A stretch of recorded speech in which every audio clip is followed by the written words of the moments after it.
зошто доаѓа до циститот.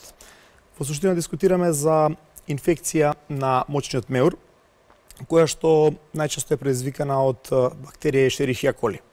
Во оваа ситуација бактеријата Ешерихија коли во најголем број од случаите веќе постои во нашиот гастроинтестинален тракт и во одреден период од животот, веројатно уште и во детството, ние правиме само инфекција, примарна само инфекција од гастроинтестиналниот тракт во мочниот меур, бидејќи кај женската анатомија овие два дела се многу блиски и тоа се случува едноставно поради невнимание, неводење доволна хигиена и така натака. После настанатата примарна само инфекција со Ешерихија коли, таа за да потенцира да направи симптоми на цистит, потребно е да достигне определено ниво, одредена концентрација на овие бактерии. Обично дискутираме за концентрација над 100.000 во милилитар урина, а за да дојде до тоа, најчеста причина е пад на имунитетот.